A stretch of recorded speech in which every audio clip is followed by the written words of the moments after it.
الحمد للہ رب العالمین والصلاة والسلام علی سید الانبیاء والمرسلین سیدنا و نبینا محمد وعلی آلہ وصحبہ اجمعین اما بعد رب اشرح لی صدری ویسر لی امری واحلل عقدۃ من لسانی یفقہوا قولی۔ برادران اسلام، آج بروز بدھ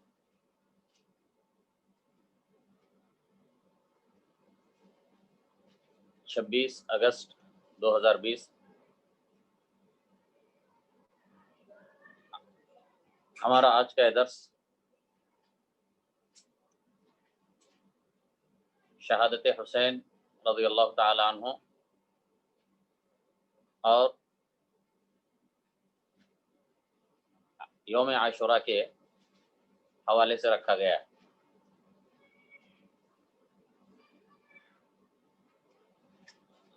آج ہم میرے خیال سے پہلے بات کرتے ہیں یوم عاشوراء پر، یوم عاشوراء کے روزے کے حوالے سے، پھر اس کے بعد انشاءاللہ شہادت حسین کا جو واقعہ ہے اس پر انشاءاللہ تعالی بات کریں گے۔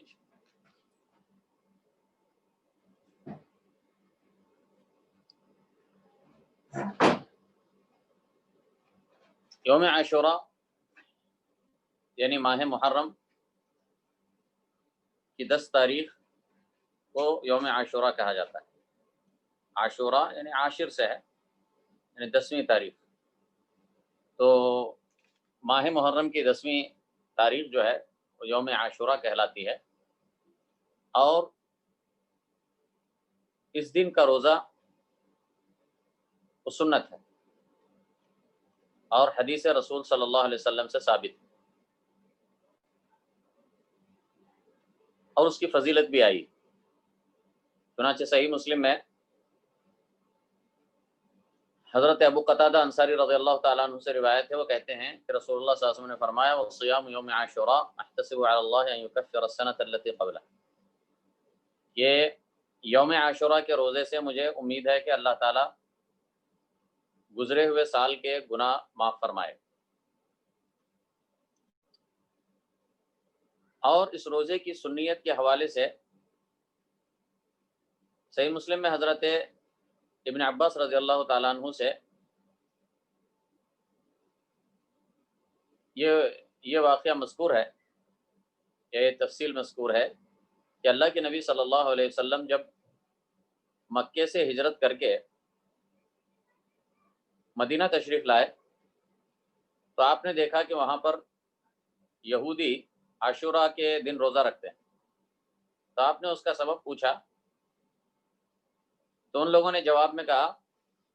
کہ یہ وہ دن ہے جس دن اللہ تعالیٰ نے موسیٰ علیہ السلام اور بنو اسرائیل کو فرعون سے نجات دی تھی۔ تو موسیٰ علیہ السلام نے اللہ کے شکر کے طور پر اس دن کا روزہ رکھا، تو اسی لیے ہم بھی اس دن کا روزہ رکھتے ہیں۔ تو اللہ کے نبی صلی اللہ علیہ وسلم نے فرمایا نحن احق بموسیٰ منکم، کہ میں موسیٰ کا بنسبت تمہارے زیادہ حقدار ہوں۔ پھر آپ نے اس دن کا روزہ رکھا اور صحابہ کو اس دن کا روزہ رکھنے کا حکم دیا۔ اور ایک روایت میں آتا ہے، حضرت ابن عباس سے مروی ہے، کہتے ہیں کہ صحابہ کرام نے اللہ کے نبی صلی اللہ علیہ وسلم سے فرمایا کہ اللہ کے نبی، عاشوراء کا دن وہ دن ہے کہ جس کی یہود و نصارہ تعظیم کرتے ہیں۔ تو آپ نے فرمایا کہ لئن بقیت الی قابل لاصومن التاسع، کہ اگر میں آئندہ سال تک باقی رہا، زندہ رہا، تو میں 9 کا بھی روزہ رکھوں گا۔ لیکن اللہ کے نبی صلی اللہ علیہ وسلم آئندہ سال آنے سے پہلے آپ کی وفات ہوئی۔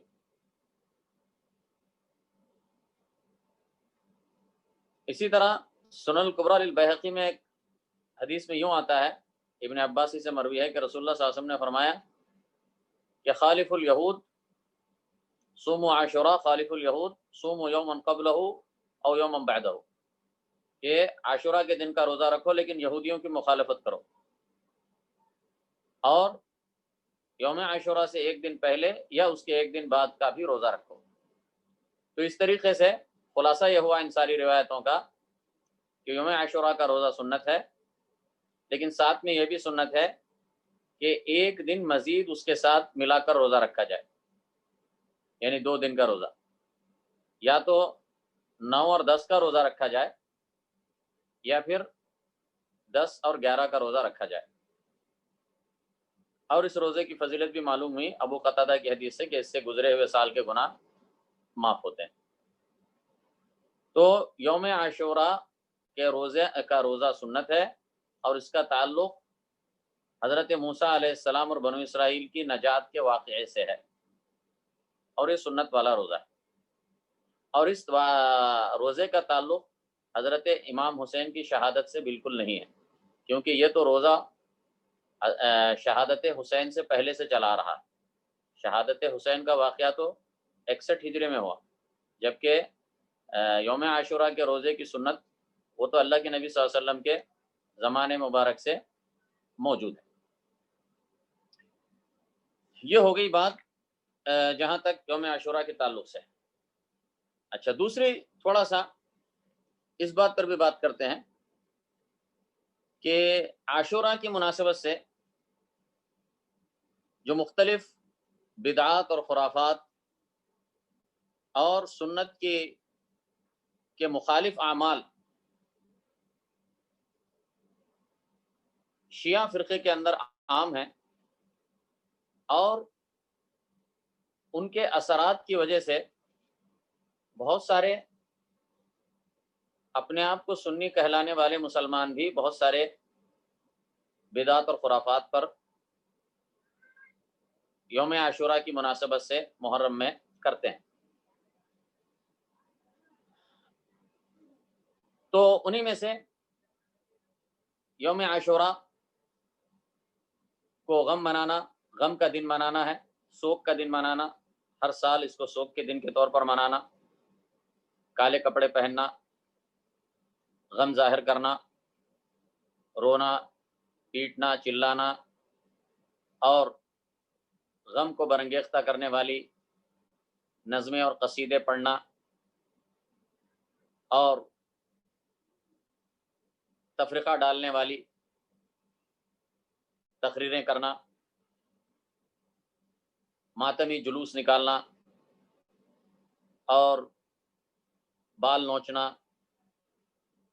گریبان پھاڑنا، اپنے سینے پر چاقوؤں کے یا تلواروں سے مارنا، یا اسی طرح زنجیروں سے اپنی پیٹھوں پر مارنا اور زخمی کرنا، یا تعزیے نکالنا،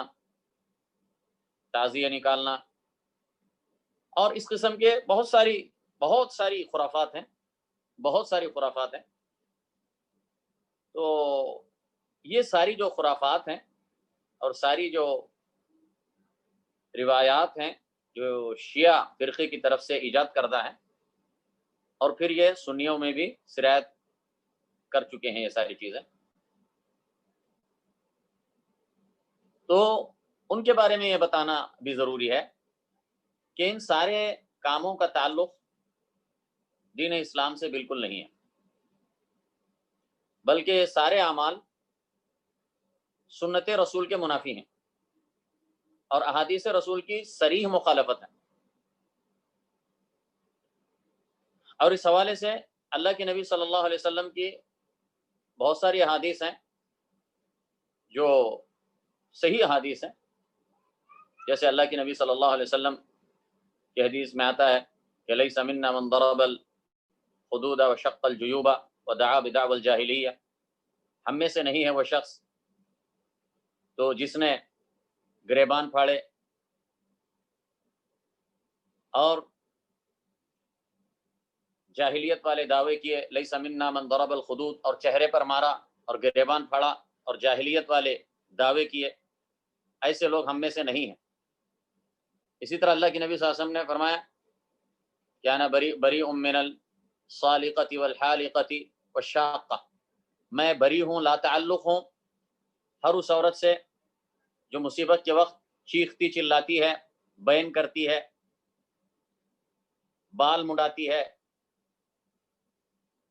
اور اسی طریقے سے اپنے گریبان پھاڑتی ہے. تو میں ایسی عورت سے، اور عورت کا ذکر کا مطلب یہ نہیں کہ مرد کے لیے جائز ہے، مطلب مرد اور عورت دونوں کے لیے حرام ہے، لیکن عورت کا ذکر خاص طور سے اس لیے کیا گیا، عورتیں جو ہے نا نوحہ اور بین زیادہ کرتی ہیں. فرمایا میں بری ہوں ہر اس عورت سے جو چیختی چلاتی ہے مصیبت کے وقت، عزا کے وقت، مصیبت آنے پر چیختی ہے، چلاتی ہے، گریبان پھاڑتی ہے، چہرہ مارتی ہے وغیرہ. اور اسی طرح اللہ کے نبی صلی اللہ علیہ وسلم کی ایک حدیث میں آپ نے نوحہ کرنے والی عورت پر وعید سنائی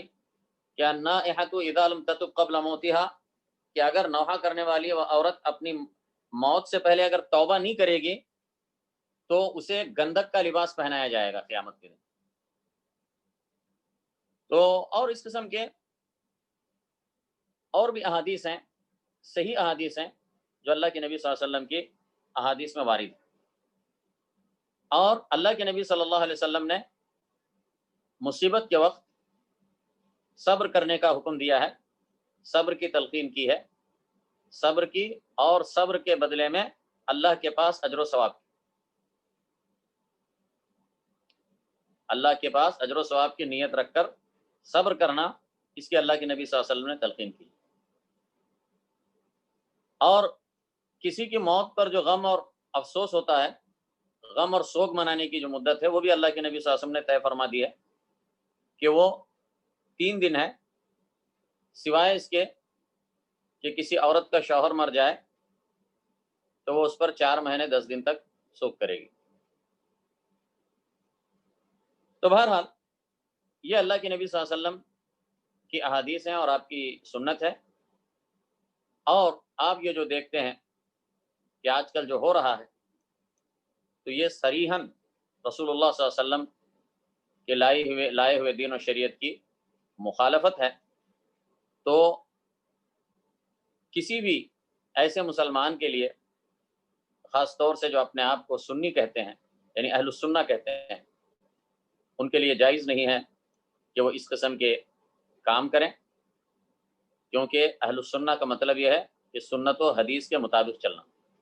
نہ کہ اپنی خواہشات نفس کے مطابق چلنا. اب اس کے بعد ہم ذرا اس واقعے کی طرف جاتے ہیں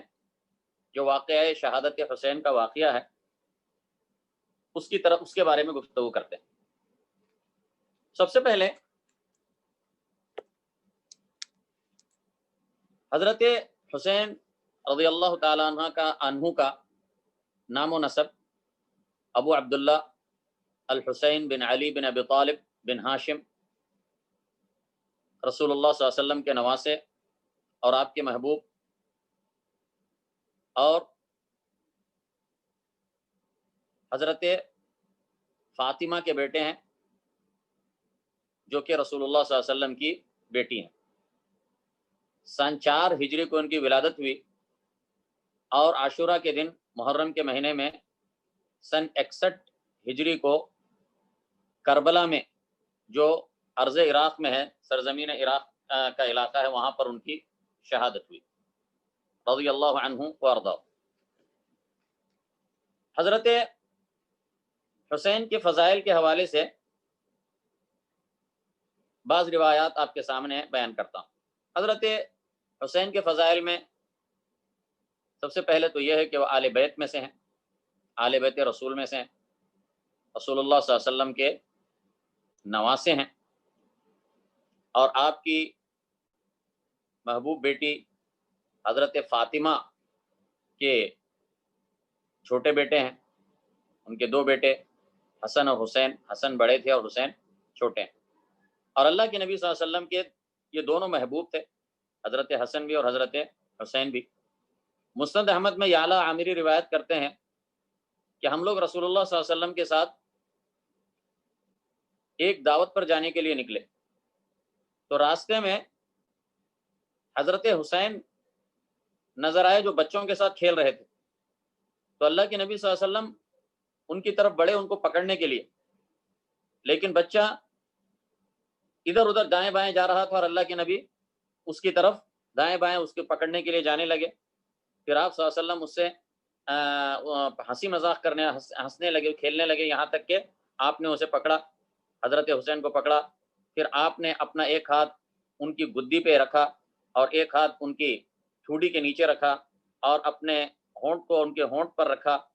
اپنے منہ کو ان کے منہ پر رکھا اور ان کو بوسا دیا، اور آپ نے فرمایا حسین منی وانا من حسین، حسین مجھ سے ہے اور میں حسین سے ہوں، اللہم احب من احب حسینا، اے اللہ اس سے محبت فرما جو حسین سے محبت کرتا ہے، حسین سبط من الاسباط، حسین اسباط میں سے ایک سبط ہے، سبط کہتے ہیں بیٹی کی طرف سے جو بیٹی کے جو بچے ہوتے ہیں وہ اسباط کے میں سے کہلاتے ہیں، یعنی نواسے۔ اسی طرح ترمذی میں ابو سعید خدری سے روایت ہے کہ رسول اللہ صلی اللہ علیہ وسلم نے فرمایا الحسن والحسین سیدہ شباب اہل الجنہ، حسن اور حسین یہ اہل جنت کے نوجوانوں کے سید ہیں، اہل جنت کے نوجوانوں کے سید اور سردار۔ حضرت حسین رضی اللہ تعالیٰ عنہ کے زیاد کے خلاف خروج کے کیا اسباب ہیں؟ دیکھیں، جب حضرت حسن نے حضرت معاویہ کے لیے خلافت سے دستبرداری اختیار کر لی تو حضرت حسن نے بھی حسین نے دونوں نے حضرت معاویہ کے ہاتھ پر بیعت کی، تو جب تک حضرت معاویہ رہے حضرت حسین خاموش رہے، لیکن حضرت معاویہ کی وفات کے بعد جب یزید بن معاویہ ان کا بیٹا جو ولی عہد تھا وہ امیر بنا تو حضرت حسین بن علی بن ابی طالب نے اس کے ہاتھ پر بیعت کرنے سے انکار کیا، اور اس کی جو وجہ ہے وہ یہ ہے کہ ایک تو ان کا اس بات پر اعتراض یہ تھا کہ حکومت شورا کے بجائے وراثت کے ذریعے سے منتقل ہوئی ہے، اور اس لیے کہ وہ یزید کی عدالت اور اس کی صلاحیت کے بارے میں انہیں شک تھا کہ وہ اس قابل نہیں ہے کہ وہ امت کی قیادت کر سکے، اور اس لیے بھی کہ حضرت حسین یہ سمجھتے تھے کہ یزید کے مقابلے میں وہ زیادہ خلافت و امارت کا استحقاق رکھتے ہیں، اور اس لیے بھی کہ چونکہ وہ نواسۂ رسول ہیں، آل بیت میں سے ہیں اور سادات صحابہ میں سے ہیں، تو اس کے لیے وہ یہ سمجھتے تھے کہ ان پر واجب ہے کہ وہ منکر کا ازالہ بزور طاقت کریں۔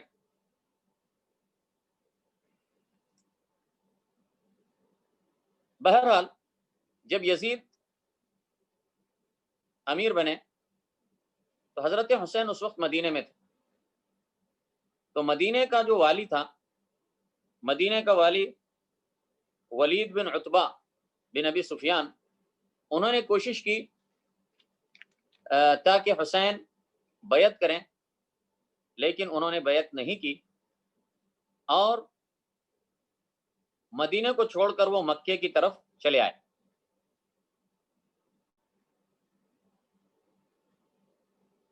مکے کو تقریباً وہ 60 ہجری شعبان، ماہ شعبان 60 ہجری کو وہ مکہ تشریف لائے، اور مکے سے جب وہ عراق کی طرف نکلے تو ذی الحجہ کی 8 تاریخ تھی، یعنی تقریباً مکہ پہنچنے کے بعد مکہ پہنچنے اور پھر عراق جانے کے درمیان چند مہینوں کا فاصلہ ہے یا چند مہینوں کا وقت ہے، اور یہ جو چند مہینے مکے میں رہے اس درمیان میں اہل عراق سے ان کی مکاتبت، خط و کتابت ہوتی رہی،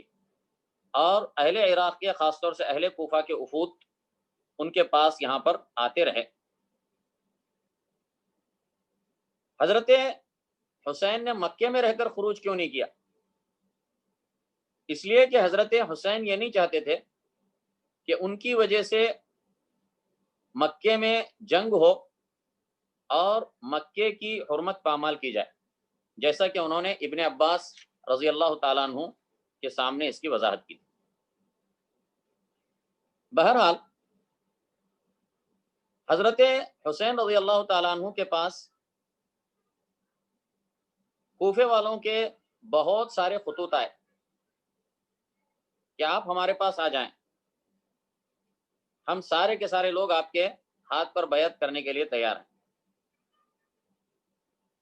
لیکن حضرت حسین نے پھر بھی جلدی نہیں کی، انہوں نے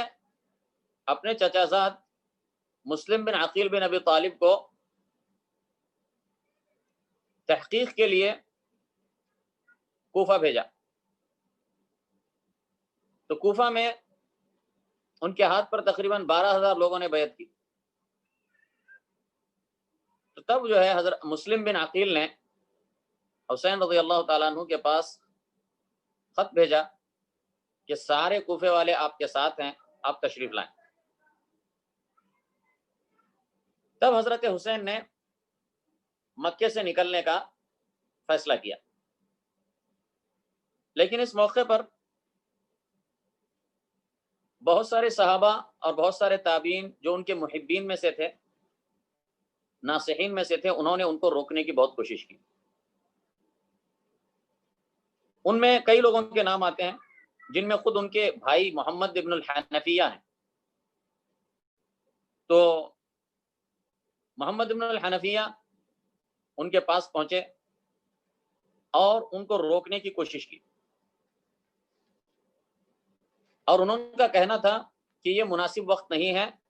آپ کے خروج کے لیے فی الوقت یہ مناسب وقت نہیں ہے۔ لیکن حضرت حسین نے ان کی بات نہیں مانی اور ان سے یہ کہا کہ کیا تم یہ نہیں پسند کرتے ہو کہ اگر میرے اوپر مصیبت آئے تو تمہارے بچے وہ الگ رہیں، مجھ سے دور رہیں اگر مجھ پر مصیبت آ جائے؟ تو محمد ابن الحنفیہ نے کہا کہ میں تو یہ نہیں چاہتا کہ تمہارے اوپر مصیبت آئے، میں یہ بھی نہیں چاہتا کہ جو ہے نا میرے اپنے بچوں پر کوئی مصیبت آئے، اگرچہ کہ میرے نزدیک آپ کے اوپر اگر مصیبت آتی ہے تو وہ میرے بچوں کی مصیبت سے زیادہ مجھ پر گراں گزرے گی۔ عبداللہ بن عباس رضی اللہ تعالیٰ عنہ بھی ان کو روکنے کی بہت کوشش کی۔ ابن عباس ایک دن آئے ان کے پاس اور ان کو سمجھایا کہ یہ اہل کوفہ یہ قابل اعتماد نہیں ہے، ان کا جو معاملہ تمہارے والد کے ساتھ اور تمہارے بھائی حسن کے ساتھ رہا ہے وہ تم سے مخفی نہیں ہے، اس کے لیے اس طریقے سے ان کی باتوں میں آ کر وہاں جانا یہ خطرے سے خالی نہیں ہے۔ لیکن حضرت حسین نے کہا کہ ٹھیک ہے، تم نے نصیحت کی ہے، خیر خواہی کی ہے، میں غور کروں گا اور استخارہ کروں گا وغیرہ۔ پھر دوسرے دن ابن عباس آئے اور پھر ان سے کہنے لگے کہ دیکھو میرے بھائی، میں صبر نہیں کر پا رہا ہوں، میں صبر کرنا چاہ رہا ہوں لیکن نہیں کر پا رہا ہوں، کیونکہ تم ایسے لوگوں کے پاس جا رہے ہو جو بے وفا لوگ ہیں، جو قابل بھروسہ نہیں ہیں۔ اگر آپ کو جانا ہی ہے، اگر آپ جانا ہی چاہتے ہیں تو کوفہ مت جائیں، آپ اس کے بجائے یمن چلے جائیں، وہاں پر بھی آپ کے والد کے حامی لوگ بہت کثرت سے یمن میں موجود ہیں، اور وہاں پر چھپنے کی جگہیں بھی ہیں، یعنی اگر مشکل وقت آئے تو وہاں پر پہاڑ اور وغیرہ ایسے علاقے ہیں جہاں پر آسانی سے محفوظ رہا جا سکتا ہے، چھپ کر رہا جا سکتا ہے۔ تو آپ کوفے کی طرف نہ جائیں، مجھے ڈر ہے کہ کہیں ایسا نہ ہو کہ آپ قتل کیے جائیں جس طرح حضرت عثمان کو قتل کیا گیا تھا۔ اسی طرح عبداللہ بن عمر، ان کو جب پتہ چلا، وہ بھی حضرت حسین سے ملنے کے لیے خاص طور سے پہنچے اور انہیں روکنے کی کوشش کی اور ان سے کہا کہ اللہ تعالیٰ نے اپنے نبی کو دنیا اور آخرت میں اختیار دیا، تو اللہ کے نبی صلی اللہ علیہ وسلم نے آخرت کو چنا، اور تم تو اللہ کے نبی صلی اللہ علیہ وسلم کا ہی ایک ٹکڑا ہو، اس کے لیے جب اللہ کے نبی نے آخرت کو چنا تھا، دنیا کو نہیں چنا، تو اس کے لیے میں نہیں سمجھتا کہ تمہیں یہ دنیا ملے گی، تمہارے لیے تو آخرت، اور اللہ تعالیٰ نے تم سے دنیا کو دور رکھا ہے، تو شاید اس میں تمہاری بہتری ہی ہے، اس کے لیے آپ مت جاؤ، واپس چلو، واپس آ جاؤ۔ پھر بھی انہوں نے انکار کیا تو حضرت ابن عمر جذباتی ہو گئے اور انہیں گلے سے لگا لیا اور کہنے لگے استودعک اللہ من قتیل، میں تمہیں الوداع کہتا ہوں، رخصت کرتا ہوں شہید کو رخصت کرنے کی طرح، یعنی انہیں اندازہ تھا کہ یہ انجام جو ہے نا شہادت پر منتج ہو۔ اسی طرح بہت سارے نام آئے ہیں جنہوں نے ان کو روکنے کی کوشش کی، سمجھانے کی، ان میں عبداللہ بن زبیر بھی ہیں، ابو سعید خدری ہیں، جابر بن عبداللہ ہیں، عبداللہ بن جعفر بن ابی طالب ہیں، ابو واقد لیثی ہیں، ابو بکر ابن عبد الرحمن ابن الحارث ہیں، اسی طرح فرزدق ہے، فرزدق یہ مشہور شاعر ہے، تابعین میں سے شمار ہوتا ہے، فرزدق شاعر مشہور ہے، اور یہ آل بیت کے شیعہ میں شمار ہوتا تھا۔ جب یہ حضرت حسین چلے تو صفاح نامی مقام پر فرزدق سے ملاقات ہوئی، تو حضرت حسین نے ان سے حالات یعنی خبر پوچھی کیا حالات ہیں، تو فرزدق نے کہا کہ آپ لوگوں کے نزدیک ساری دنیا کے لوگوں میں سب سے زیادہ محبوب ہیں، لیکن ساتھ میں اس نے یہ بھی بتایا کہ دیکھو لیکن اہل کوفہ کی تلواریں بنو امیہ کے ساتھ ہیں، اور دوسرے ایک لفظ میں یوں آتا ہے، اس نے کہا کہ یہ لوگ آپ کے ساتھ غداری کریں گے، آپ ان کے پاس مت جائیے۔ بہرحال بہت سے لوگوں نے روکا، انہی میں عمرہ بنت عبد الرحمن، عبداللہ بن مطی، عمر ابن سعید بن العاص، مسور ابن مخرمہ ہیں، یہاں تک کہ مسور ابن مخرمہ نے ان سے کہا کہ آپ اہل عراق کے بھیجے ہوئے خطوں سے دھوکہ مت کھائیں،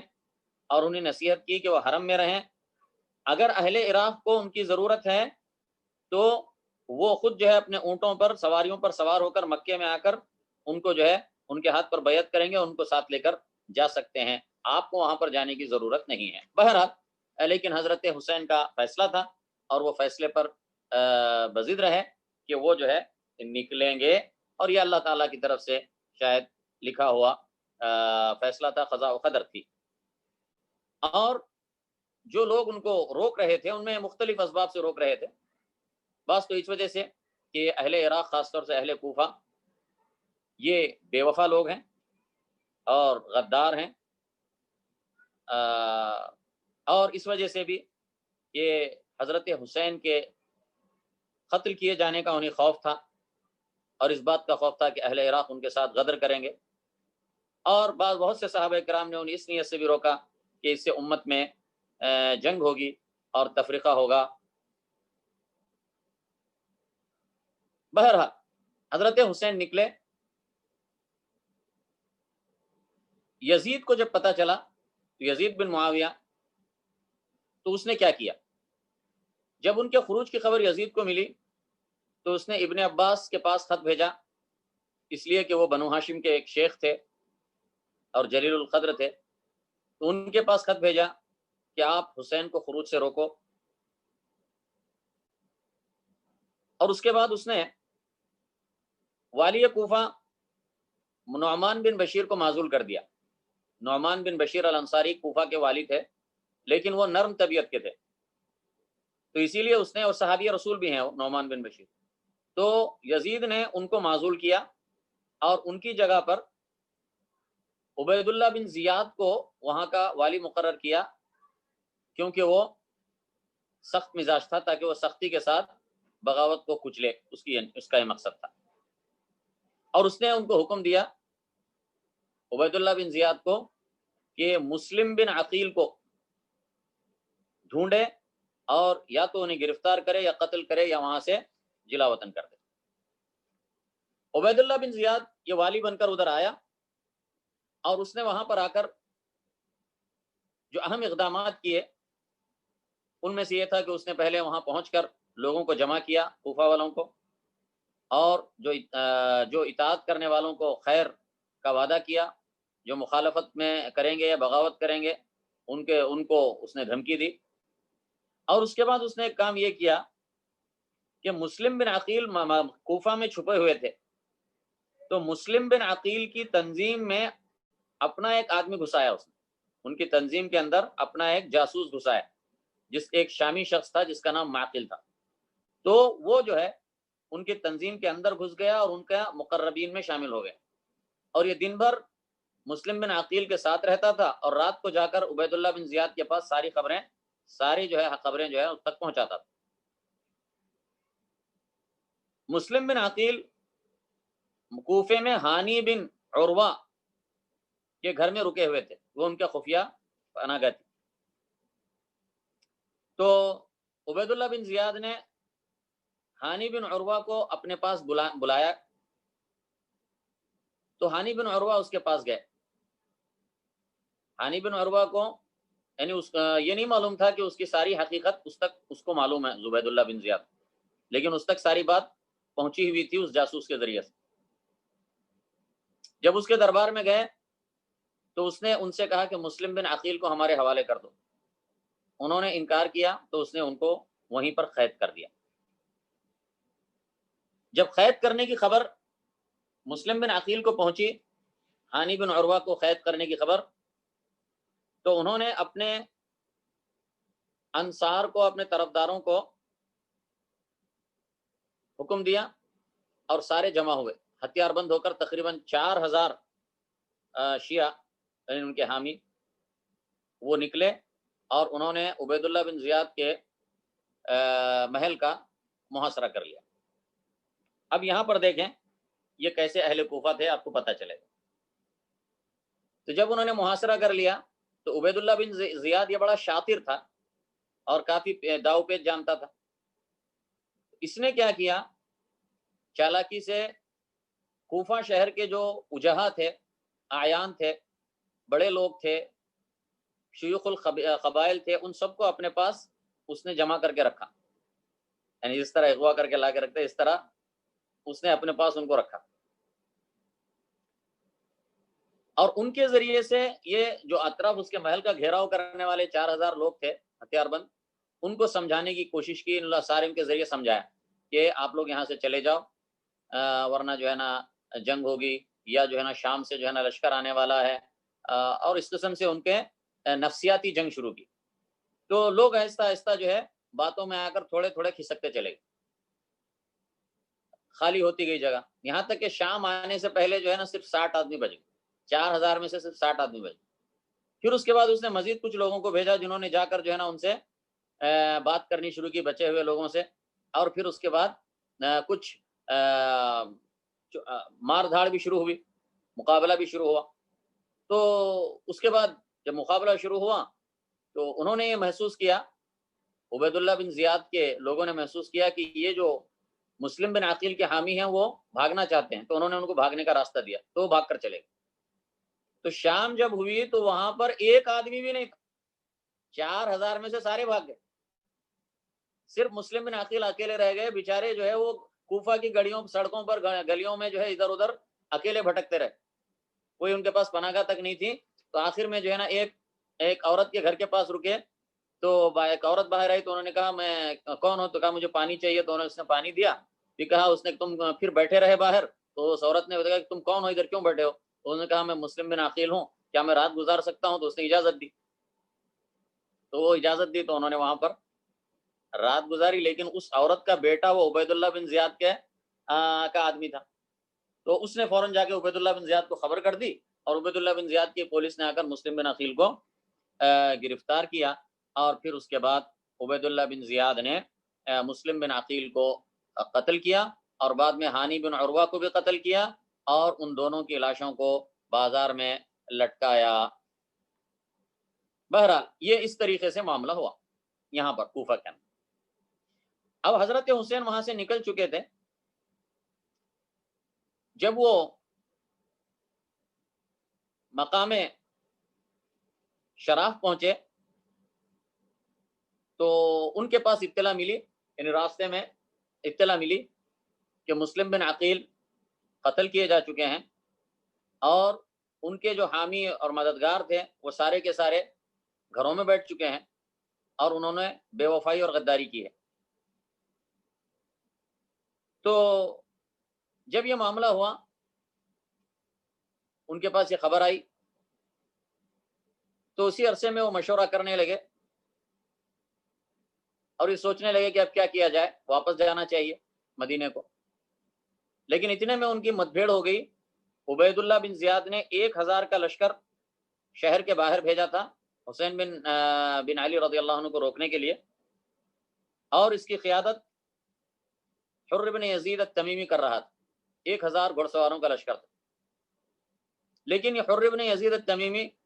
اچھا آدمی تھا،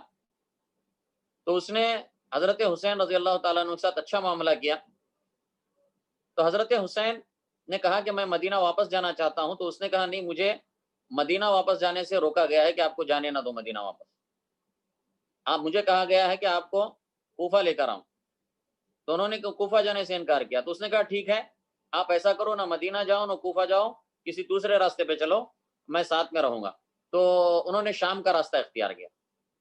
تو حر بن قیس بھی ساتھ ساتھ چلتا رہا. جب نماز کا وقت آتا تو حضرت حسین ہی امامت کرتے اور سب لوگ ان کے پیچھے نماز پڑھتے. بہرحال اس کے بعد عبید اللہ بن زیاد نے عمر بن سعد بن ابی وقاص کی قیادت میں 4000 کا گھڑ سوار لشکر بھیجا. جب وہ وہاں پر پہنچے تو پھر اس کے بعد جب صورتحال جو ہے نا وہاں پر بات چیت ہونے لگی، تو پہلے عمر بن سعد سے بات چیت ہوئی. تو بات چیت کے اندر جب کربلا پہنچ چکے تھے تو وہاں پر بات چیت ہوئی. تو حضرت حسین نے ان کے سامنے 3 پرپوزلز پیش کیے، 3 چیزیں پیش کی. 3 میں ایک تو یہ کہ انہیں مدینہ جہاں سے آئے وہاں واپس جانے دیا جائے، وہ چلے جائیں. انہوں نے ابھی جنگ کا جو ہے نا آپشن ختم کر دیا. حضرت حسین نے جب دیکھا کہ جو ہے نا ان کے ساتھ سارے جو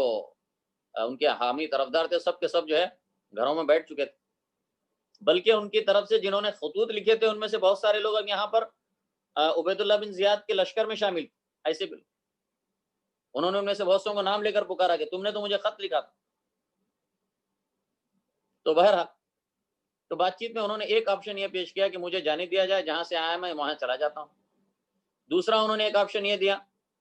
کہ مجھ کو اجازت دی جائے میں دمشق میں یزید بن معاویہ کے پاس جاتا ہوں اور میرا ہاتھ ان کے ہاتھ پہ رکھ دیتا ہوں. تیسرا انہوں نے آپشن یہ پیش کیا کہ مجھے یا تو اجازت دی جائے میں کسی سرحد پر مسلمان ملک یعنی دارالخلافہ کی سرحد پر، اسلامی مملکت کی سرحد پر جو ہے کافروں سے جہاد کے لیے میں جاؤں گا، اور میرا وہ حق ہوگا جو عام مسلمانوں کا ہوتا ہے، اور مجھ پر وہ ہوگا جو عام مسلمانوں پر ہوتا ہے. یہ 3 آپشن پیش کیے. اب یہ عمر بن سعد بن ابی وقاص نے یہ تینوں جو آفرز تھے عبید اللہ کو بھیجے، لیکن بن زیاد نے قریب تھا کہ اس کو مان لیتا، اس نے بھی اس کے موافقہ کرنا چاہا. لیکن وہاں پر ایک شریر شخص تھا جو وہاں پر موجود تھا، شمر بن ذی الجوشن. تو اس نے عبید اللہ سے کہا، ابن زیاد سے کہا کہ تم ایسا مت کرو کہ تم یہ کہو کہ حسین رضی اللہ عنہ سے یہ کہو کہ وہ تمہارے ہاتھ پہ آگے جو ہے نا ہتھیار ڈالے تمہارے سامنے اور تمہارے فیصلے کو قبول کرے، تاکہ تم ان کے اوپر جو ہے نا فیصلہ کر سکو. تو اس کے بہکاوے میں آ کر پھر عبید اللہ بن زیاد نے حضرت حسین کے دیے ہوئے جو امن منصوبہ تھا اس کو مسترد کر دیا، اور یہ شرط لگائی کہ تمہیں میرے پاس آنا ہوگا اور میرے ہاتھ پہ جو ہتھیار ڈالنے ہوں گے اور میرے فیصلے کو قبول کرنا ہوگا. یہاں پر حضرت حسین نے اس بات کو ماننے سے انکار کر دیا، اور انہوں نے کہا کہ میں کسی صورت عبید اللہ بن زیاد کے ہاتھ پر جو ہے کہ سامنے جا کر ہتھیار نہیں ڈالوں گا. اور یہ بات بالکل اس لحاظ سے صحیح تھی کہ حضرت حسین وہ خلافت کے دعوے دار تھے، نواسے رسول تھے، اور پوری امت کے اندر ان کا بڑا رتبہ اور مقام تھا اور دل سے لوگ ان کو چاہتے تھے. تو وہ عبید اللہ بن زیاد جو ایک والی تھا چھوٹا سا، وہ کون سا ان کے حضرت حسین کے سامنے ہے؟ حضرت حسین نے تو کہا کہ وہ جا کر یزید کے ہاتھ میں جو ہے نا جانے کے لیے تیار ہیں، وہ یزید کے ہاتھ پہ جا کے بیعت کریں گے. لیکن عبید اللہ بن زیاد جو بڑا ایک یعنی قبیح خصال کا انسان تھا، تو اس نے جو ہے نا ان کے اس امن منصوبے کو ماننے سے بھی انکار کر دیا. تو نتیجے میں جو ہے آخر میں وہ ہوا جو بہت ہی افسوسناک ہے، یعنی آخر میں جو ہے نا جنگ کی نوبت آ گئی. تو جب آخر میں کوئی فیصلہ نہیں ہوا اور جنگ کی نوبت آ گئی تو عمر بن سعد بن ابی وقاص جو 4000 کا لشکر لے کر آئے تھے وہ بھی جنگ کے لیے تیار تھے. تو پہلے جو 1000 کا لشکر لے کر عبید اللہ کی طرف سے آئے تھے حر ابن یزید التمیمی, تو اس نے عمر بن سعد سے پوچھا کیا تم اس آدمی سے واقعی میں جنگ کرنے جا رہے ہو؟ یعنی اس عظیم آدمی سے, اتنے بڑے آدمی سے, نواسہ رسول سے تم جنگ کرنے جا رہے ہو؟ تو عمر نے جواب دیا کہ ہاں, نہ صرف جنگ ہوگی بلکہ بہت سارے سر بدن سے جدا کیے جائیں گے اور ہاتھ کاٹے جائیں گے. تب یہ بات سنی اور انہیں پتا چلا کہ یہ واقعی میں جنگ ہونے جا رہی ہے اور یہ تو جو ہے نا نواسہ رسول کو قتل کرنے سے بھی جو ہے نا پیچھے نہیں ہٹنے والے ہیں. تب جو ہے حر بن قیس نے فوراً اپنا گھوڑا حضرت حسین کے لشکر کی طرف دوڑایا اور ان کے ساتھ جا ملے. یہ ان کا حر بن قیس کا بہترین ان کی جو ہے یہ بہادری تھی اور ان کی شجاعت تھی اور ان کا یہ ایمان تھا اور آل بیت سے ان کی محبت تھی. تو بہرحال پھر انہوں نے پہلے جو عبید اللہ بن زیاد کے ساتھ تھے اس پر حضرت حسین سے معافی چاہی اور انہوں نے انہیں معاف بھی کر دیا. بہرحال یہ 10 محرم کو یہ جنگ ہوئی جو بظاہر مناسب نہیں تھی, یعنی دونوں کا پلڑا برابر نہیں تھا. ایک طرف ادھر عبید اللہ بن زیاد کا 4000 5000 کا لشکر تھا مسلح گھڑ سواروں کا, اور ادھر حضرت حسین کے ساتھ صرف 72 لوگ تھے. ان کے ساتھ صرف 72 لوگ تھے جو سارے کے سارے تقریباً شہید ہو گئے. اور عمر بن سعد بن ابی وقاص کی یعنی عبید اللہ بن زیاد کی فوج میں سے تقریباً 88 لوگ مارے گئے. بہرحال یہ معرکہ اس کے ساتھ جب آخر میں ایک ایک کر کے حضرت حسین کے ساتھ والے اور ان کے خاندان والے شہید ہوتے گئے, سب سے آخر میں حضرت حسین بچے. لیکن کسی کی ہمت نہیں پڑ رہی تھی کہ حضرت حسین پر جو ہے تلوار چلائے. لیکن حضرت حسین وہ انتہائی بہادری اور شجاعت کے ساتھ ان سے جنگ کر رہے تھے اور ہتھیار ڈالنے سے آخر وقت تک جو ہے وہ انکاری تھے. لیکن بہت دیر تک یہ معرکہ چلا, وہ اکیلے تھے اور ادھر سے سارا لشکر تھا, لیکن کسی کی ہمت نہیں پڑتی تھی کہ ان پر تلوار چلائے. تو اسی میں یہ شمر بن ذل جوشن جو ایک خبیث شخص تھا, اسی نے عبید اللہ بن زیاد کو بھی بھڑکایا تھا امن منصوبہ مسترد کرنے کے لیے. اس نے اپنے لشکر کو سختی سے حکم دیا کہ حسین کو قتل کرو. تو اس کے بعد پھر ان لوگوں نے ان میں سے حضرت حسین پر حملہ کیا اور اس طریقے سے ان کو شہید کیا. اور اس میں کئی لوگوں کے نام آتے ہیں کہ فلانے فلانے, اور یہ بھی آتا ہے کہ آخر میں ان کو پوری طرح ختم کرنے میں یہی شمر بن ذل جوشن شامل تھا. اس کے بعد جب معرکہ ختم ہوا تو معرکہ ختم ہونے کے بعد عمر بن سعد بن ابی وقاص نے ان کی حضرت حسین کے عورتوں اور بچوں کو جمع کیا اور حکم دیا کہ کوئی ان کے ساتھ برے طریقے سے نہ پیش آئے. اور پھر اس نے حضرت حسین کا سر اور ان کے بچوں اور عورتوں کو عبید اللہ بن زیاد کے پاس بھیجا. اور اس معرکے میں جیسا کہ میں نے بتایا حضرت حسین کے ساتھ 72 لوگ یعنی ٹوٹل شہید ہوئے, جن میں حضرت حسین کے بچوں اور دیگر آل بیت کے تقریباً 18 لوگ تھے, جو آل بیت رسول صلی اللہ علیہ وسلم کے 18 لوگ اس میں شامل تھے. حضرت انس سے روایت ہے کہ جب عبید اللہ بن زیاد کے پاس حضرت حسین کا سر لایا گیا تو اس کے ہاتھ میں ایک چھڑی تھی. اس چھڑی سے اس نے ان کے سامنے کے جو دانت ہوتے ہیں اس پر وہ چھڑی لگائی اور کہنے لگا یہ تو بڑے خوبصورت ہیں. تو حضرت انس کہتے ہیں میں نے کہا اللہ کی قسم میں تجھے آج رسوا کروں گا. یہ کہہ کر انہوں نے کہا کہ میں نے رسول اللہ صلی اللہ علیہ وسلم کو دیکھا ہے کہ اللہ کے نبی صلی اللہ علیہ وسلم نے اس جگہ پر حسین کو بوسہ دیا تھا جہاں تو نے آج چھڑی لگائی تھی.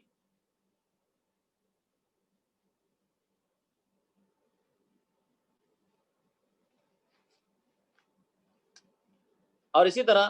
ایک روایت میں آتا ہے کہ جب عبید اللہ بن زیاد نے چھڑی ان کے دانتوں میں لگائی تو حضرت انس نے کہا کہ حضرت حسین رسول اللہ صلی اللہ علیہ وسلم سے سب سے زیادہ مشابہت رکھتے تھے۔ جب حضرت حسین کے بچے اور عورتیں عبید اللہ بن زیاد کے پاس پہنچے تو اس نے ان کے لیے ایک گھر کے اندر، ایک خاص الگ گھر کے اندر ان کے لیے انتظام کیا اور ان کے کھانے، کپڑے، نان نفقے کا، ساری ضرورتوں کا وہاں پر انتظام کیا۔ بہرحال یہ واقعہ ہے۔ یہاں پر کچھ چیزیں ہیں، بہترین مواقف ہیں قابل تعریف۔ ان میں سے ایک موقف ولید بن عتبہ بن ابی سفیان کا ہے جو مدینہ کا والی تھا۔ ولید بن عتبہ بن ابی سفیان، ولید بن عتبہ بن ابی سفیان جو والی مدینہ تھا، اس نے حضرت حسین کے ساتھ سختی اور شدت کرنے سے انکار کر دیا اور انہوں نے کہا تھا کہ ساری دنیا جس کے اوپر سروج طلوع ہوتا ہے، غروب ہوتا ہے، اگر وہ مجھے مل جائے اس بدلے میں کہ میں حضرت حسین کو قتل کروں تو میں ایسا نہیں کروں گا۔ سبحان اللہ، کیا میں حسین کو قتل کروں گا صرف اس لیے کہ انہوں نے کہا کہ میں یزید سے بیعت نہیں کرتا؟ تو عتبہ بن ابی سفیان نے عتبہ بن ابی سفیان، ولید بن عتبہ بن ابی سفیان نے یہ بات کہی، حالانکہ وہ والی مدینہ تھا اور اس بات کا قوی احتمال موجود تھا کہ اس وجہ سے انہیں نہ صرف ہے کہ معزول کیا جا سکتا ہے بلکہ یا کہ انہیں تکلیف بھی پہنچائی جا سکتی ہے یا انہیں قتل بھی کیا جا سکتا ہے، لیکن اس کے باوجود انہوں نے ایسی بات کی اور سختی کرنے سے صاف انکار کر دیا۔ اسی طرح نعمان بن بشیر کا موقف۔ نعمان بن بشیر ایک صحابی تھے اور یہ والی کوفہ تھے۔ ان کو جب پتہ چلا تو انہوں نے حضرت حسین نکلے ہیں تو انہوں نے خطبہ دیا اہل کوفہ کے سامنے اور ان کو کہا، اطاعت پر جمے رہنے کے لیے کہا اور خروج اور بغاوت سے روکا، لیکن ساتھ میں انہوں نے یہ کہا کہ جو قتال کرے گا میں صرف اسی سے قتال کروں گا اور میں کسی کو صرف گمان کی بنیاد پر، شبہ کی بنیاد پر کسی کو نہیں پکڑوں گا۔ تو وہ نرم تھے اور انصاف پسند تھے، تو اسی لیے بنو امیہ کے چاہنے والے بعض لوگوں نے یزید کے پاس ان کی شکایت بھیجی کہ یہ بڑے نرم ہیں اور کمزوروں والی بات کرتے ہیں، تو اسی لیے یزید نے انہیں بدل کر عبید اللہ بن زیاد کو بھیجا ان کی جگہ۔ اسی طرح حر بن یزید التمیمی کا موقف ہے، جن کے بارے میں درمیان میں بتا چکا ہوں کہ 1000 کا لشکر لے کر عبید اللہ بن زیاد کی طرف سے آئے تھے، لیکن جب انہوں نے دیکھا کہ وہ آئے تھے اس لیے تاکہ جو ہے نا ان کو جو ہے وہاں سے کوفہ میں نہ آنے دیا جائے بس، لیکن جب انہوں نے دیکھا کہ واقعی میں جنگ ہونے جا رہی ہے اور یہ کہ حضرت حسین نے تو امن منصوبہ پیش کیا لیکن عبید اللہ بن زیاد نے ظلماً اور عدواناً ان کے اس امن منصوبے کو، امن کے آفرز کو مسترد کر دیا اور ان پر زبردستی جنگ مسلط کی اور قتل کے در پہ ہے، تو انہوں نے اپنی سرداری اور اپنی فوج کی کمان سب کچھ چھوڑ کر وہ حضرت حسین کے ساتھ جا ملے اور ان کے ساتھ شہید ہوئے۔ اسی طرح ایک اور موقف نوار بنت مالک الحضرمیہ کا ہے۔ یہ ایک عورت تھی، نوار بنت مالک، اس کا شوہر خولی بن یزید، یہ عمر بن سعد بن ابی وقاص کی فوج میں شامل تھا اور عمر بن سعد نے اسی کے ہاتھ میں حضرت حسین کا سر دیا تھا تاکہ وہ لے جا کے یزید ابن زیاد کو پہنچائے۔ جب یہ خولی بن یزید سر لے کر حضرت حسین کا بن زیاد کے محل کو پہنچا تو وہاں پہ دروازہ بند تھا، تو یہ وہاں سے اپنے گھر کو واپس گیا سر لے کر، ایسے ہی حضرت حسین کا اپنے گھر گیا اور ایک کپڑے دھونے کا جو ٹب ہوتا ہے یا لوہے کا اس کے اندر رکھ دیا اور اس کے بعد اپنی بیوی کے پاس جا کے پاس روم میں گیا یا بیوی کے پاس گیا، تو اس کی بیوی نے اس سے پوچھا کیا خبر لایا ہو؟ تو اس نے کہا کہ جو ہے نا بہت اچھی خبر لایا ہوں، حضرت حسین کا سر لایا ہوں۔ تو اس کی بیوی نے اس سے کہا کہ لوگوں تو سونا اور چاندی لے کر گھر آتے ہیں اور تو حضرت حسین کا، نواز رسول کا سر لے کر آیا ہے۔ آج کے بعد سے کبھی میرا سر اور تیرا سر اس گھر میں ایک جگہ پہ جمع نہیں ہو سکتے، اور اسی وقت اس نے اس سے علیحدگی اختیار کر لی اور وہاں سے نکل گئی۔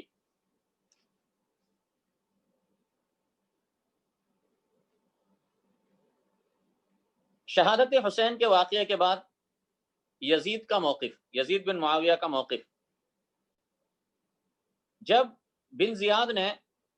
حضرت حسین کی شہادت کی خبر یزید بن معاویہ کو پہنچائی اور اس سے مشورہ طلب کیا کہ حضرت حسین کے بچوں اور عورتوں کے بارے میں تمہارا کیا حکم ہے، جب یہ خبر یزید کے پاس پہنچی تو رونے لگا اور اس نے کہا اے اہل عراق، میں قتل حسین کے بغیر ہی تم سے راضی ہو سکتا تھا۔ پھر اس نے کہا اللہ ابن مرجانہ پر لعنت کرے، ابن مرجانہ سے مراد یعنی عبید اللہ بن زیاد ہے، کہا اللہ ابن مرجانہ پر لعنت کرے، اس نے حسین کو اپنا رشتہ دار نہیں پایا اس لیے قتل کیا، اللہ کی قسم اگر میں اس کی جگہ پر ہوتا یا میں اس کا صاحب ہوتا تو میں ضرور انہیں معاف کرتا، اللہ حسین پر رحم کرے۔ اور ایک روایت میں یہ بھی آتا ہے کہ اس نے کہا اگر میں اس کی جگہ پر ہوتا تو میں انہیں قتل سے ہر صورت روکتا، یہاں تک کہ اگر میری عمر کے بعض حصہ بھی ان کو دے کر بچانا ہوتا تو میں ان کی جان بچاتا، یعنی اپنی زندگی کے سال انہیں دے کر انہیں بچانے کی کوشش کرتا۔ بہرحال اس کے بعد یزید نے بن زیاد کے پاس حکم بھیجا کہ جو بھی حضرت حسین کے رشتہ دار عورتیں بچے ہیں ان سب کو دمشق بھیجا جائے، تو ان کو تیار کیا گیا اور پھر اس کے بعد انہیں سب کو دمشق روانہ کیا گیا، اور اس حوالے سے انہیں عزت اور کے ساتھ وہاں پر بھیجا گیا۔ اس حوالے سے جو بعض شیعہ روایات ہیں، البتہ اس بات کو یاد رکھیں کہ شیعہ روایات جو حقائق ہیں وہ الگ ہیں، جو بھی ہوا اچھا ہو یا برا ہو، جو بھی ہوا وہ حقائق الگ ہیں، لیکن شیعہ روایات بالکل اکثر جو ہے جو روایات ہوتی ہیں وہ سراسر جھوٹ پر مشتمل ہوتی ہیں۔ تو ان میں بعض میں آیا ہے کہ انہیں جکڑ کر بیڑیوں کے اندر جکڑ کر لے جایا گیا، انہیں ننگا کر کے جو ہے نا ان کی عورتوں کو اس میں اونٹوں پر بٹھایا گیا، یہ ساری جو ہے جھوٹی باتیں ہیں جس کا حقیقت سے کوئی تعلق نہیں ہے۔ اور شیعہ ایک بات یاد رکھو، یہ ساری دنیا کی سب سے جھوٹی قوم ہے، اتنی جھوٹ جو انہوں نے بولی ہے دنیا میں کوئی قوم نے نہیں بولی، نہ مسلمانوں میں نہ غیر مسلموں میں۔ اور یہ بات میں نہیں کہہ رہا ہوں، وہ کہہ رہے ہیں، وہ ہستی کہہ رہی ہے جو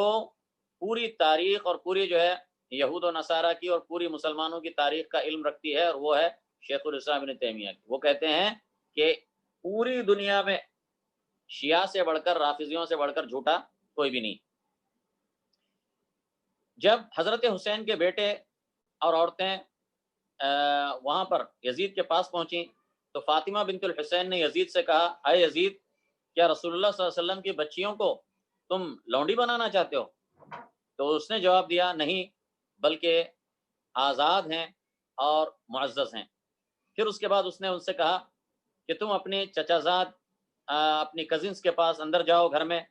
تم ان کو دیکھو گی، یعنی اپنی گھر کی عورتوں کے بارے میں اس نے کہا کہ اسی طرح وہ غمزدہ ہیں جس طریقے سے تم غمزدہ ہو۔ فاطمہ بنت حسین کہتی ہیں کہ میں اس کے بعد اس کے گھر کے اندر گئی اور ان کی عورتوں سے جب میری ملاقات ہوئی تو میں نے دیکھا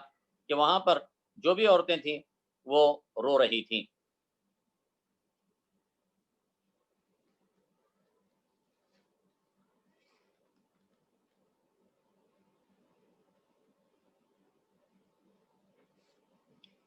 اس کے بعد یزید نے بہرحال حسین بن علی رضی اللہ تعالیٰ عنہ کے بچوں اور اسی طرح ان کے ساتھ ان کی عورتوں جو بچیاں عورتیں وغیرہ تھیں سب کا اکرام کیا اور انہیں اختیار دیا کہ چاہو تو یہاں رہو عزت و اکرام کے ساتھ، چاہو تو تم مدینہ واپس جاؤ، لیکن سب نے مدینہ واپس جانے کی خواہش کا اظہار کیا۔ اور جب مدینہ واپس جانے کے لیے نکلے تو تب بھی اس نے آتا ہے کہ اس نے حضرت علی ابن الحسین سے معذرت کرتے ہوئے کہا کہ اللہ ابن مرجانہ پر لعنت کرے، اللہ کی قسم میں اس جگہ پر ہوتا تو میں کسی بھی صورت میں جو بھی حضرت حسین نے جو 3 چیزیں بتائی تھی، کوئی خصلت کوئی بھی وہ آفر مجھے دیتے تو میں ضرور اسے قبول کرتا اور میں ہر ممکن طریقے سے ان کو بچانے کی کوشش بچاتا، اگرچہ کہ ان کے بچانے کے راستے میں میرے بچے بھی اگر مر جاتے، اگر میرے بچے بھی قتل ہو جاتے تو میں اس کو برداشت کرتا، لیکن ان کا مرنا یا ان کا قتل ہونا مجھے قابل قبول نہ ہوتا۔ اور پھر اس نے کہا کہ جب بھی تمہیں کوئی ضرورت ہو تو مجھے خط لکھو۔ تو بہرحال یہ اس نے کیا۔ یہ جو واقعات ہیں بہرحال عزت کے ساتھ، اکرام کے ساتھ اس نے ان سب کو باقاعدہ حفاظت کے ساتھ، دستوں کے ساتھ انہیں مدینہ واپس بھیجا۔ اب یہاں پر ایک سوال پیدا ہوتا ہے کہ قتل حسین کا ذمہ دار کون ہے؟ اصل میں قتل حسین کی ذمہ داری کئیوں پر آتی ہے۔ قتل حسین کی ذمہ داری کئی افراد پر آتی ہے۔ ان میں سب سے پہلے اہل کوفہ ہیں۔ قتل حسین کی سب سے بڑی ذمہ داری اہل کوفہ پر، جنہوں نے حضرت حسین کو سینکڑوں خطوط لکھے اور انہیں اپنے پاس آنے کی دعوت دی، اور مسلم بن عقیل کے ہاتھ پر 12,000 لوگوں نے بیعت کی اور سب نے انہیں آنے کی دعوت دی۔ لیکن جب حضرت حسین وہاں پر پہنچے تو ان سب نے انہیں بے یار و مددگار چھوڑ دیا، اور ان کا ساتھ دینا تو دور کی بات ہے، بلکہ بہت سے اہل کوفہ تو عبید اللہ بن زیاد کے لشکر میں شامل تھے اور انہوں نے حضرت حسین سے آ کر جنگ۔ یہ کیسے اہل کوفہ ہیں آپ ہی اندازہ کر لیں۔ تو اسی لیے بہت سارے صحابہ کرام سے یہ مروی ہے کہ وہ اہل کوفہ کو یا اہل عراق کو اس قتل حسین کا ذمہ دار سمجھتے تھے۔ تو اسی لیے حضرت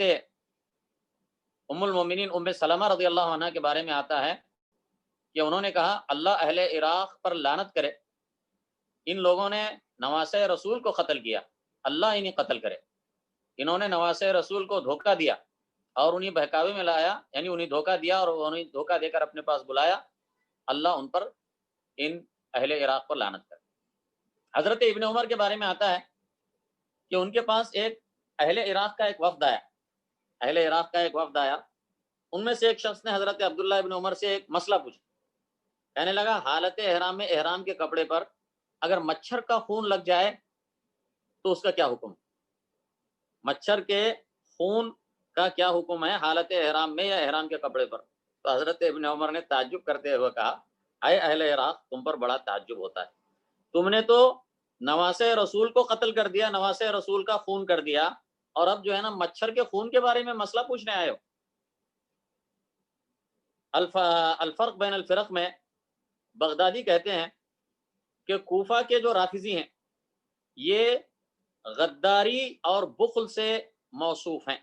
یہاں تک کہ ان کی غداری اور بخل وہ ضرب المثل ہے، اس لیے کہا جاتا ہے ابخل من کوفی و اقدر من کوفی، کوفی سے زیادہ بخیل، اور کوفی یعنی کسی کی بخل اور غدر کو بتانا ہو تو اس طرح کہا جاتا ہے ابخل من کوفی، کوفی سے بھی زیادہ بخیل ہے اور کوفی سے بھی زیادہ غدار ہے۔ تو بہرحال اہل کوفہ۔ اسی طرح دوسرا ذمہ دار ہے عبید اللہ بن زیاد۔ عبید اللہ بن زیاد یہ بڑا کمینہ خصلت انسان تھا اور اس کا کوئی شمار ہی نہیں تھا، حضرت حسین کے مقابلے میں یہ کچھ تھا ہی نہیں، جبکہ یہ چاہتا تھا کہ حضرت حسین آ کر اس کے ہاتھ پر ہتھیار ڈالیں اور اس کے ہاتھ پر بیعت کریں۔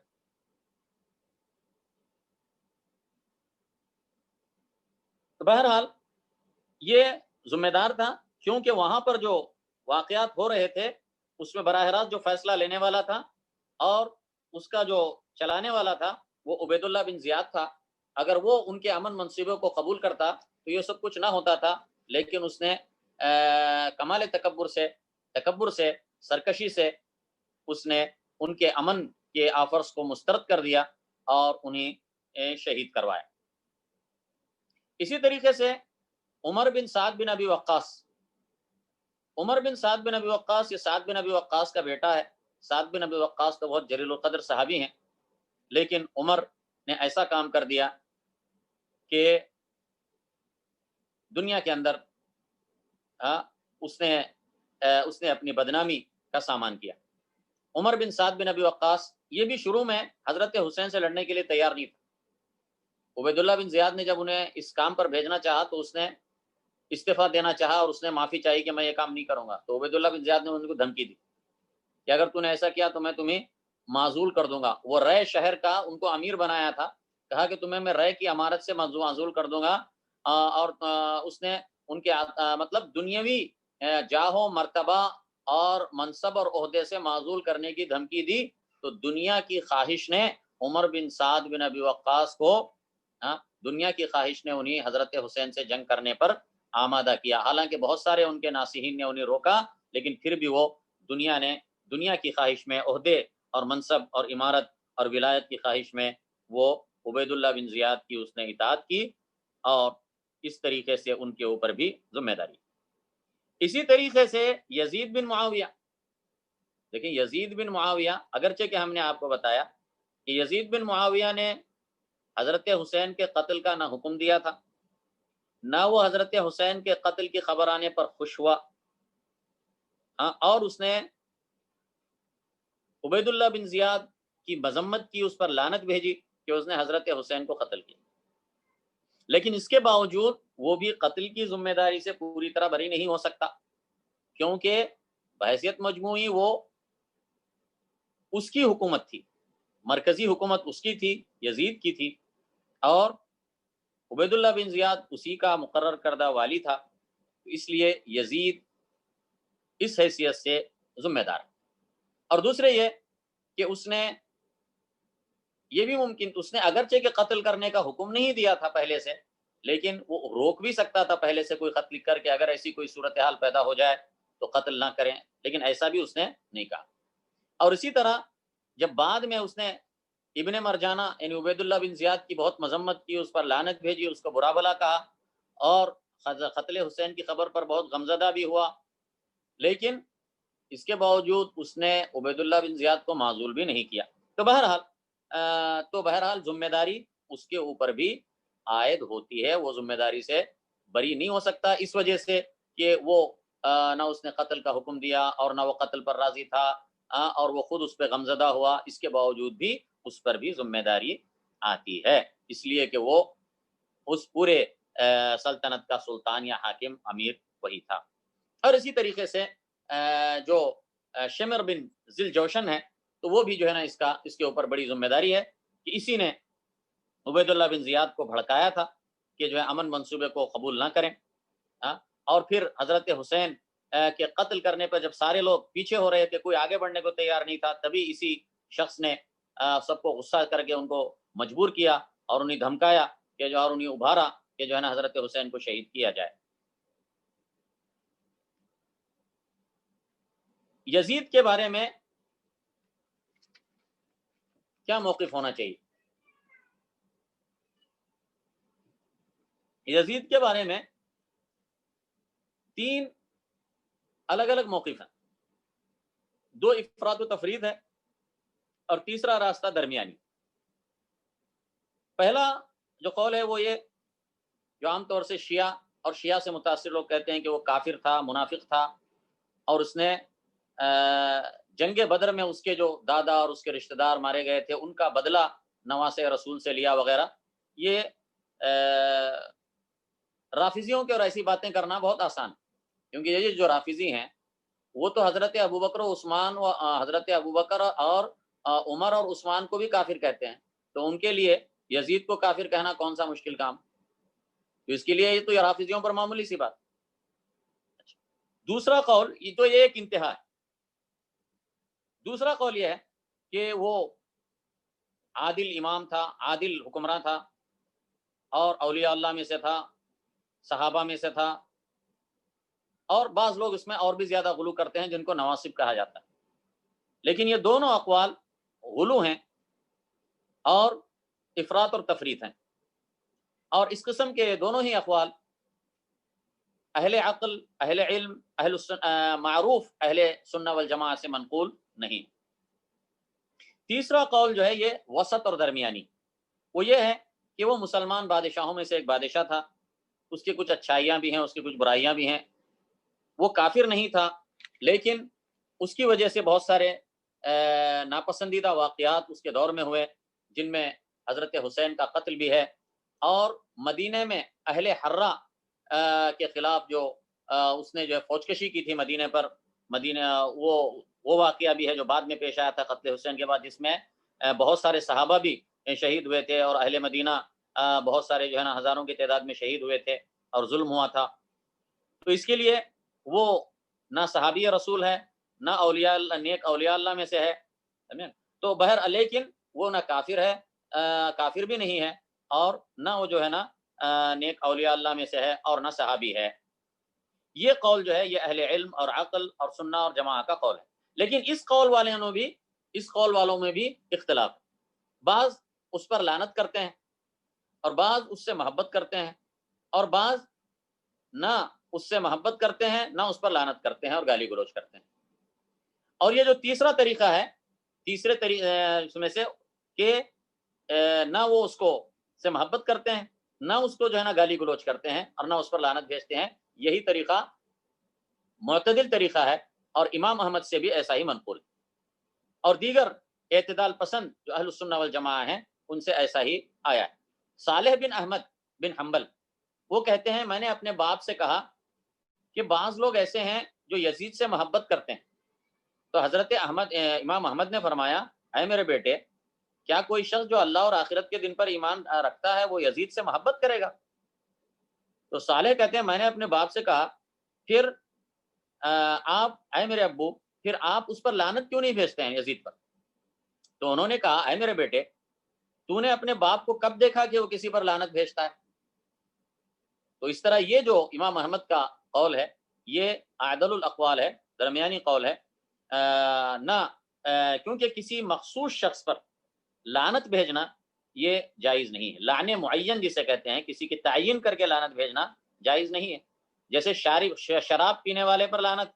سود کھانے والے پر لعنت ہے، لیکن اگر کوئی شخص مخصوص آدمی ہے جو سود کھاتا ہے تو اس شخص کا نام لے کر کہنا کہ فلاں پر اللہ کی لعنت ہو یا فلاں ملعون ہے، اس سے یہ منع ہے۔ اللہ کے نبی صلی اللہ علیہ وسلم کے پاس ایک شخص لایا گیا جو شراب پیا تھا، اس کو کوڑے مارے گئے، کئی بار وہ آیا، تو بعد میں ایک شخص نے کہا اللہ اس پر لعنت کرے اس آدمی پر، کتنے بار اس کو لایا گیا؟ تو اللہ کے نبی نے فرمایا کہ تو اس پر لعنت مت بھیج، اس کے بارے میں شیطان کی مدد مت کر۔ اور اسی طرح اللہ کے نبی صلی اللہ علیہ وسلم نے فرمایا لعن المؤمن کا قتل، کہ مومن پر لعنت بھیجنا اس کو قتل کرنے کی طرح ہے۔ بہرحال تو یہ جو ہے درمیانہ قول ہے، اور یہ زیادہ مناسب ہے، اور امام شیخ الاسلام ابن تیمیہ بھی اسی قسم کی بات انہوں نے کی ہے۔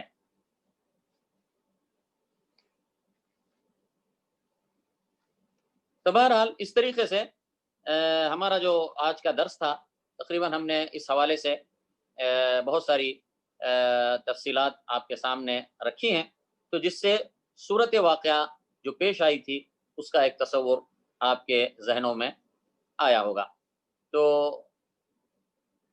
اللہ تعالیٰ سے دعا ہے کہ اللہ تعالیٰ ہم تمام کو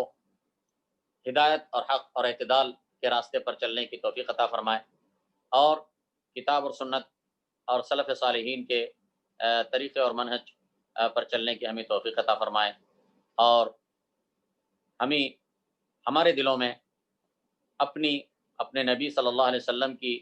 آپ کے آل و اصحاب کی محبت ہمارے دلوں میں ڈالے، اور ان کے طریقے اور منہج پر چلنے کی ہمیں توفیق عطا فرمائے۔ آمین۔ وآخر دعوانا ان الحمد للہ رب العالمین، صلی اللہ علی نبینا محمد وبارک وسلم۔